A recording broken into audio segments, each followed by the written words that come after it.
Assalamualaikum warahmatullahi wabarakatuh. Sebelum memulai pembelajaran hari ini, mari kita berdoa bersama-sama.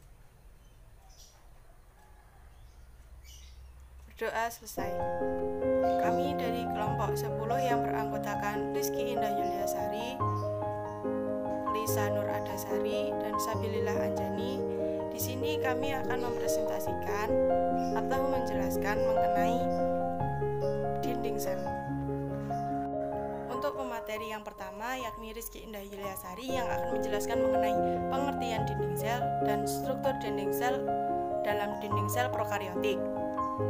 Yang kedua, yakni Lisa Nur Adasari yang akan menjelaskan mengenai struktur dinding sel eukariotik, yakni dinding jamur dan dinding sel tumbuhan tinggi. Yang ketiga, yakni Sabilillah Anjani yang akan menjelaskan mengenai dinding sel primer dan dinding sel sekunder serta fungsi dinding sel. Baiklah, yang pertama yakni pengertian dinding sel. Dinding sel merupakan struktur di luar membran plasma yang membatasi ruang sel untuk membesar. Dinding sel merupakan ciri khas yang dimiliki oleh tumbuhan, bakteri, fungi, dan alga, meskipun di antara struktur mereka selalu berbeda.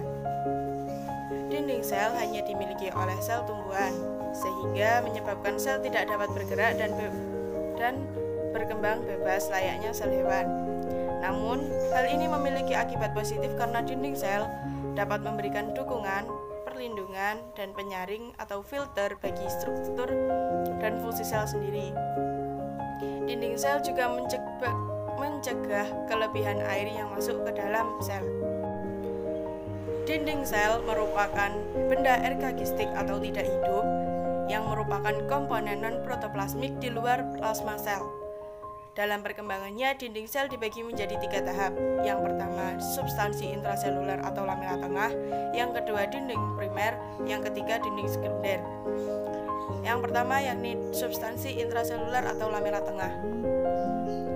Substansi intraseluler merupakan dinding sel yang mula-mula terbentuk pada waktu pembelahan sel, yang juga disebut dinding primitif yang sangat tipis, yang terdiri atas zat pektin dan protopektin. Yang kedua, dinding primer. Dinding primer dalam perkembangannya dari lamela tengah mengalami perubahan primer karena penebalan zat selulosa dan hemiselulosa yang kadang dijumpai senyawa polisakarida non-selulosa. Yang ketiga, dinding sekunder dalam perkembangannya lebih lanjut dinding primer karena penebalan dinding dari lignin. Yang kedua, yakni struktur dinding sel.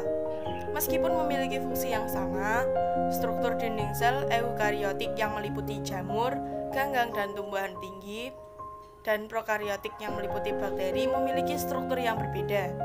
Dinding sel bakteri terdiri dari polisakarida yang saling terhubung dengan peptida pendek yang membentuk cangkang kovalen di sekeliling seluruh sel.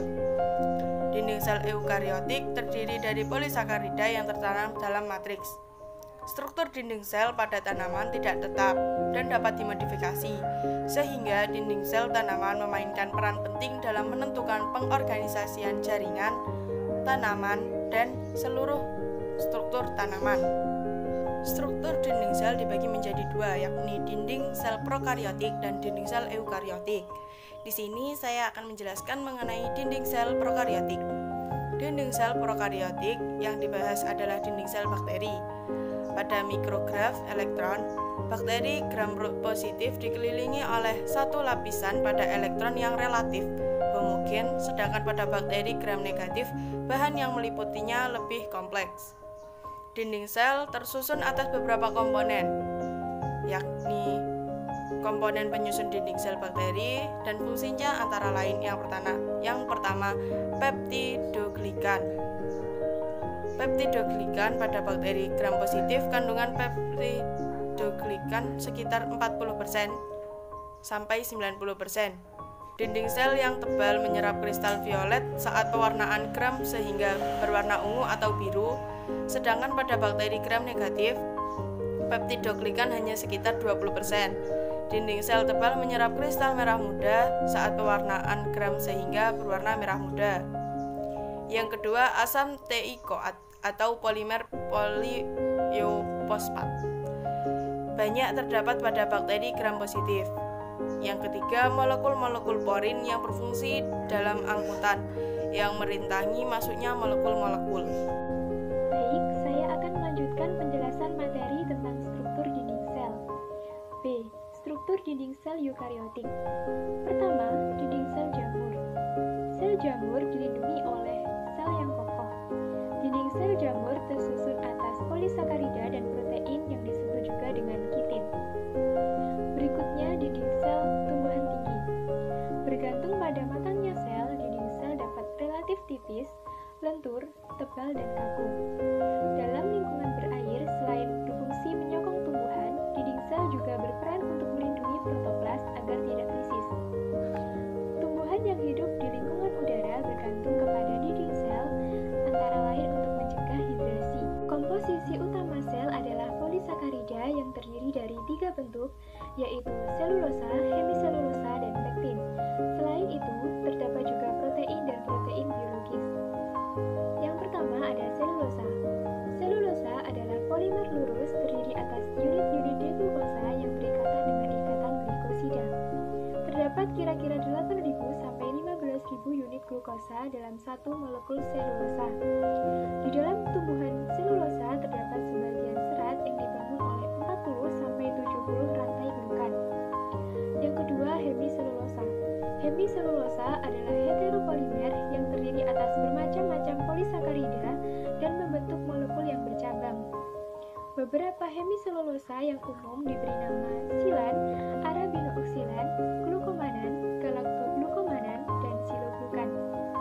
Satu fungsi hemiselulosa adalah melapisi mikrofibril selulosa dengan berperan sebagai zat perekat.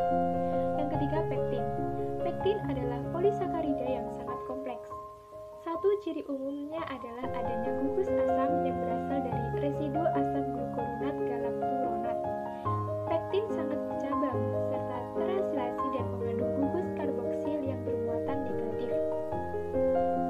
Selain 3 bentuk yang sudah dijelaskan, terdapat juga protein struktur dan dinding dan plastik dinding yang mengandung komponen non-polisakarida, yaitu protein mengandung banyak hidroksiprolin. Fungsi protein itu sendiri dalam dinding sel belum diketahui. Plastik biologis terdiri atas lignin dan kutin. Saya akan melanjutkan materi dari Lisa Nurandasari. Dinding sel tumbuhan biasanya mempunyai struktur yang berlapis-lapis atau berlambda. 2 lapisan yang dapat dibedakan secara jelas yaitu dinding sel primer dan dinding sel sekunder. Seperti pada gambar tabel karakteristik dari dinding primer dan dinding sekunder di bawah ini. Lapisan dinding sel terdiri dari 3, yaitu lamela tengah yang merupakan lapisan yang kaya akan pektin. Lapisan terluar ini berfungsi sebagai penghubung antara sel-sel tanaman yang berdekatan dan saling menempelkannya. Yang kedua adalah dinding sel primer. Umumnya berbentuk tipis dan fleksibel. Dinding sel primer terbentuk sementara sel tumbuh. Yang ketiga adalah dinding sel sekunder, merupakan lapisan tebal yang terbentuk dalam dinding sel utama setelah sel menjadi dewasa. Dinding sel sekunder tidak ditemukan di dalam semua jenis sel dan hanya ditemukan di dalam pembuluh kayu. Kemudian, struktur dan fungsi dinding sel dapat berubah seraya sel tanaman berkembang. Dinding sel-sel tanaman yang bertumbuh atau dinding sel primer relatif tipis dan lentur, sehingga sel bisa mengembang besar. Setelah sel-sel tidak bertumbuh lagi, mereka seringkali memasang dinding sel sekunder di antara membran plasma dan dinding sel primer. Dinding sel sekunder tersebut lebih tebal dan kaku daripada dinding sel utama. Untuk materi yang ketiga yaitu fungsi dinding sel. Fungsi dinding sel prokariotik atau bakteri. Fungsi dari masing-masing komponen dinding sel bakteri antara lain adalah sebagai berikut. Peptidoglikan, Fungsinya adalah sebagai memberi kekuatan sehingga dapat menjaga bentuk sel sekaligus memberikan kekuatan pada dinding sel dan menyebabkan sel kaku serta memberi bentuk pada sel. Yang kedua adalah asam teikoat. Fungsinya untuk mengikat magnesium dari lingkungan yang berperan dalam metabolisme, pembelahan sel, dan sebagai antigen. Yang ketiga adalah molekul-molekul porin berfungsi dalam angkutan yang merintangi masuknya molekul-molekul. Fungsi dinding sel eukariotik. Yang pertama adalah salah satu fungsi penting dinding sel tanaman ialah mencegah pembengkakan sel akibat tekanan osmotik dengan cara menyamakan tekanan osmotik dan mencegah aliran air lebih lanjut. Yang kedua adalah melindungi sel terhadap keadaan lingkungan yang buruk. Yang ketiga, dalam lingkungan berair, dinding sel berperan untuk melindungi protoplas agar tidak lisis, selain berfungsi untuk menyokong tumbuhan.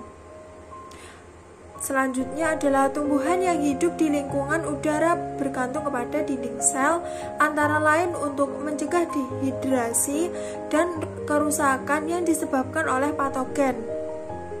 Yang terakhir, satu fungsi hemiselulosa pada dinding sel tumbuhan tinggi adalah untuk melapisi mikrofibril selulosa dengan berperan sebagai zat perekat. Sekian presentasi dari kelompok kami. Apabila ada kurangnya, kami mohon maaf. Semoga bermanfaat. Terima kasih. Wassalamualaikum warahmatullahi wabarakatuh.